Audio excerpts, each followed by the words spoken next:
नमस्कार मित्रांनो, माझ्या एम के मॅथ्स मॅन चॅनलवर तुमचं स्वागत. आज आपण रेल्वेवरील रिपीट झालेले प्रश्न पाहणार आहोत. चॅनलवर नवीन असाल तर सबस्क्राईब करायला विसरू नका, कारण आजचा व्हिडिओ जो आहे तो महत्त्वाचा होणार आहे. तुमच्या परीक्षेच्या दृष्टीने तो खूप महत्त्वाचा आहे. चला तर मग सुरुवात करूया. हा प्रश्न क्रमांक 72 आहे. अहमदनगर 2021 विचारला गेलेला प्रश्न आहे हा. ताशी सरासरी 45 किलोमीटर वेगाने जाणारी एक ट्रेन निर्धारित ठिकाणी निर्धारित वेळेत पोहोचते. जर ती ताशी सरासरी 54 किलोमीटर वेगाने गेल्यास निर्धारित वेळेपेक्षा 20 मिनिटे लवकर पोहोचते, तर तिने कापावयाचे अंतर किती? जर 45 किलोमीटर प्रति तास वेगाने जर गेले तर किती वेळात पोहोचते? टी एवढा वेळात पोहोचते. तर वेळ दिलेला नाही आहे आता. आणि 54 किलोमीटर प्रति तासने गेलं तर 20 मिनटं लवकर, म्हणजे T-20 एवढा वेळ लागतो त्याला, बरोबर. हे अंतर जे असणार आहे ते सेमच असणार आहे. मग अंतर कसं लिहूया आपण? 45 म्हणजे अंतर बरोबर काय असतंय? अंतर बरोबर वेग गुणुले वेळ असतोय. आता हा वेग आहे, हा त्याला लागणारा वेळ आहे. म्हणजेच हे कसं लिहू शकतोय आपण? 45T 54 इंटू T-20, कारण हे अंतर आहे. हे दोन्ही अंतर जे असणार आहे ते सेमच असणार आहे, फक्त याला टाईम वेगळा लागला आहे स्पीड वाढवल्यामुळे. तर हे कसं लिहू शकतो आपण? 45T = 54T - 54 गुणुले 20. आता हे 54T - 45T होईल आणि हे काय होईल? 54 इंटू 20 होईल. आता 54 वजा 45 किती येते? 9T येतं. मग टी आपण फाईंड करूया. टी कसं फाईंड करणार? 54 गुणुले 20 भागिले 9. 9 सख 54, म्हणजे 120 काय आला? टी मिनिटमध्ये आला. आता 120 मिनिट म्हणजेच काय असतं? 2 तास, बरोबर. 60 मिनिट म्हणजे 1 तास. 60 मिनिट म्हणजे 1 तास, तर 120 मिनिट म्हणजे 2 तास. आता आपल्याला काय फाईंड करायचं आहे? इथे काय अंतर, कापावयाचे एकूण अंतर किती? मग अंतर बरोबर 45 इंटू टी. एक तर हे घेऊ शकतोय आपण 45 इंटू टी, किंवा 54 इंटू T-20. आता हे 45 इंटू टी किती? 2 तास, म्हणजे 90 आलं. 90 काय आलं? किलोमीटर उत्तर आलं. ऑप्शन क्रमांक डी. एक रेल्वे मुंबईहून नागपूरला निघाली, दुसरी रेल्वे नागपूरहून मुंबईला त्याच वेळी निघाली. दोन्ही रेल्वेचा वेग 100 किलोमीटर प्रति तास आहे आणि त्या 4 तासानंतर एकमेकींना एका जागी भेटल्या, तर मुंबई ते नागपूर एकूण अंतर किती असेल? आता इथे आहे मुंबई, इथे नागपूर आहे असं समजा. मुंबई नागपूर.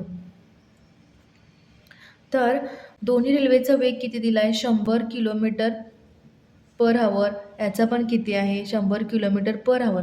आणि त्या 4 तासानंतर एकमेकांना एका जागी भेटल्या. आता ही रेल्वे या साईडने येते, ही रेल्वे या साईडने. इथं कुठं तर त्या भेटणार. इथे हिला 4 तासांनी भेटणार आहेत. मग हिला पण 4 तास अंतर कवर करावं लागणार. हिला पण 4 तासच लागणार अंतर कवर करायला. तर या 4 तासांना इथे भेटणार. म्हणजेच काय असणार? टोटल किती?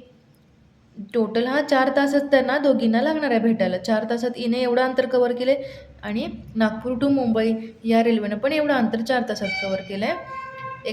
तर मुंबई ते नागपूर अंतर किती असेल असं विचारले. आता सोपं आहे. आता अंतरचा फॉर्म्युला काय आहे? अंतर बरोबर वेग गुणुले वेळ. तर वेग किती दिला आहे? 100 दिला आहे आणि वेळ किती दिला आहे? 4 तास. म्हणजेच काय? 400 किलोमीटर इथून इथंपर्यंत अंतर काय होईल? 400 किलोमीटर. तेच इकडं सेम होईल. 100 इंटू 4 हे 400 किलोमीटर. म्हणजे आपलं उत्तर काय येईल? 400 400 800 किलोमीटर काय होईल? अंतर आपलं कवर होईल. आणि हाच प्रॉब्लेम आपल्याला रिलेटिव्ह स्पीडसुद्धा यूज करून करता येतो. म्हणजेच आता हा आपण काय केला? एक मेथडनी केला, लॉजिकली सॉल्व्ह केलेला आहे आपण क्वेश्चन. 800 किलोमीटर. तुम्हाला कोणत्या पद्धतीने सोपा वाटतोय तो करा. तसेच जर आपण रिलेटिव्ह स्पीड यूज करून केला, म्हणजेच काय येणार? जेव्हा त्या एकमेकांच्या विरुद्ध दिशेने जातात त्यावेळी आपण त्यांचं काय करतोय? ॲडिशन करतोय. वेग V1 काय घेणार इथं आपण? 100 किलोमीटर पर आवर आणि V2 काय घेणार? 100 किलोमीटर पर आवर. आणि अंतर कसं काढणार आपण? अंतर बरोबर आपल्याला अंतर काढायचं आहे. अंतर बरोबर वेग गुणुले वेळ. आता V1 + V2 होते. ज्यावेळी एकमेकांच्या विरुद्ध दिशेने येतात त्यावेळी काय होते? V1 + V2 इंटू वेळ किती आहे? 4 तास. V1 काय आहे? 100 200 इंटू 4 800 किलोमीटर. आता दोन्ही पद्धतीने आपलं उत्तर काय आलं आहे, सेम आलं आहे. म्हणजेच उत्तर काय आहे, 100 किलोमीटर. एकमेकांच्या विरुद्ध दिशेने येत असतील तर वेग असं त्यांचे ॲडिशन होते आणि जर दोन्ही एकाच डिरेक्शनमध्ये जात असतील तर ती वेगांची काय होते, सबस्ट्रॅक्शन होते. प्रश्न क्रमांक 88 नागपूर 2021 मधील हा प्रश्न आहे. सिल्लोड ते पैठण अंतर किती आहे, 180 किलोमीटर. पैठण ते वैजापूर अंतर किती आहे, 100 किलोमीटर. आणि वैजापूर ते सिल्लोड अंतर किती आहे, 100 किलोमीटर लांब असेल आणि सरासरी वेग 40 किलोमीटर असेल तर एकूण किती तासामध्ये एक व्यक्ती सिल्लोड वैजापूर, वैजापूर पैठण, पैठण ते पुन्हा सिल्लोड हा प्रवास पूर्ण करेल. आता प्रश्न कसा आहे बघा, हा आहे सिल्लोड ते किती अंतर आहे, सिल्लोड ते पैठण पी 180 किलोमीटर अंतर आहे. पैठण ते वैजापूर किती, 100 किलोमीटर अंतर आहे. आणि वैजापूर ते सिल्लोड परत किती अंतर आहे, 100 किलोमीटर लांब आहे अंतर आहे. आणि सरासरी वेग दिला आहे 40 किलोमीटर.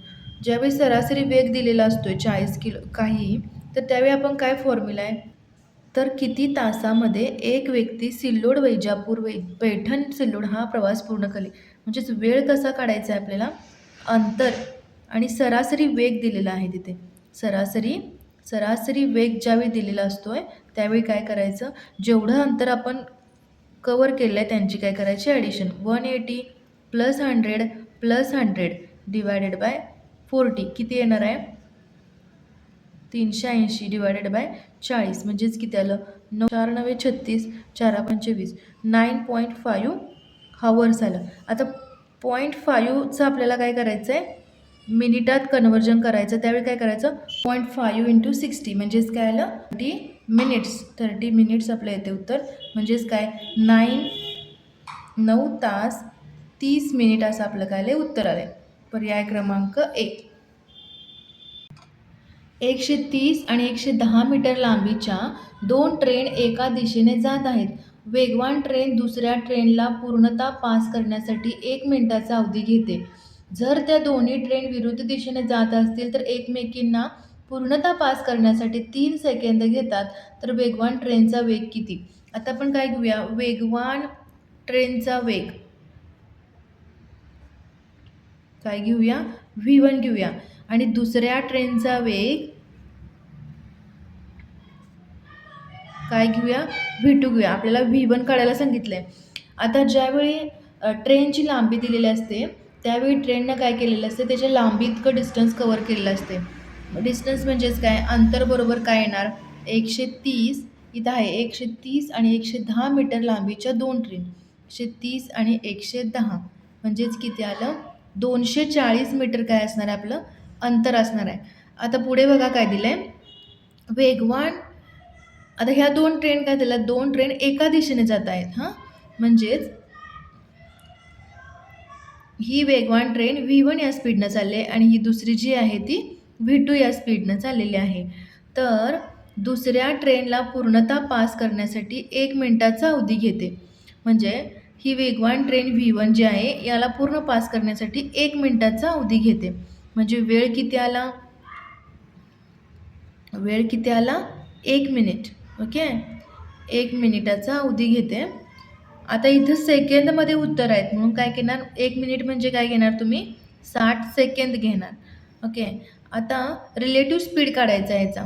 म्हणजेच काय येणार आहे, तो वेग असणार आहे आपला. काय येणार आहे, एका दिशेने जात असतात त्यावेळी काय करतो आपण, V1 - V2 करतो. आता वेग आहे, वेळ आहे, अंतर आहे. मला इक्वेशन कसं लिहूया, 240 काय अंतर आहे, अंतर भागिले वेग बरोबर वेग. वेळ काय आहे 60 सेकंदाचा, अंतर काय आहे मीटर, 240 मीटर म्हणजेच काय आलं 4. वेग काय आपला आहे तर V1 - V2 = काय आलं sin चौक 24 म्हणजे 4. इक्वेशन नंबर 1 घेऊया. आता परत कधी जर त्या दोन्ही ट्रेन विरुद्ध दिशेने जात असतील तर, आता ज्यावेळी विरुद्ध दिशेने जात असतात म्हणजेच V1 इकडून येते आणि V2 काय येते इकडून येते, त्यावेळी वेगवान ट्रेनला V2ला पूर्ण पास करण्यासाठी 3 सेकंद लागतात. बरोबर, 3 सेकंद. आता हेच कसं लिहू शकतो आहे आपण इथं, रिलेटिव्ह स्पीड काय येणार, वेग काय येणार, इथं विरुद्ध दिशेने जातात त्यामुळे काय येणार V1 + V2 येणार. आणि वेळ काय येणार 3 सेकंद. आता हे ऑलरेडी सेकंदमध्ये आहे त्यामुळं आता हे काय करूया, त्यामुळे वेग काय येणार जो आपण इथं काढलाय तो V1 + V2 अंतर भागिले काय येणार आहे वेळ. आता अंतर काय आहे 240 भागिले काय आहे 3 सेकंद, म्हणजेच काय आलं 80 आलं. म्हणजेच V1 + V2 काय आलं 80. आता इक्वेशन नंबर 2. आता इक्वेशन नंबर 1 आणि इक्वेशन नंबर 2 काय करूया ॲड करूया. म्हणजे काय होईल आपल्याला काय मिळेल V1 मिळेल. V1 - V2 = 4 आणि V1 + V2 = 80. तर हे मायनस आहे प्लस आहे कॅन्सल होईल आणि 2V1 = काय होईल 84 होईल. म्हणजेच काय होईल V1 = 84 / 2 म्हणजेच काय आलं 42 मीटर पर सेकंड. जो वेगवान ट्रेनचा वेग आहे तो आपलं उत्तर असेल 42 मीटर पर सेकंड. पर्याय क्रमांक बी आपलं उत्तर असेल. पर्याय क्रमांक बी आपलं उत्तर असेल. भेटूया पुढच्या व्हिडिओत अशाच चॅलेंजिंग प्रश्नांसोबत. व्हिडिओ आवडल्यास लाईक, कमेंट आणि शेअर करायला विसरू नका. थँक्यू.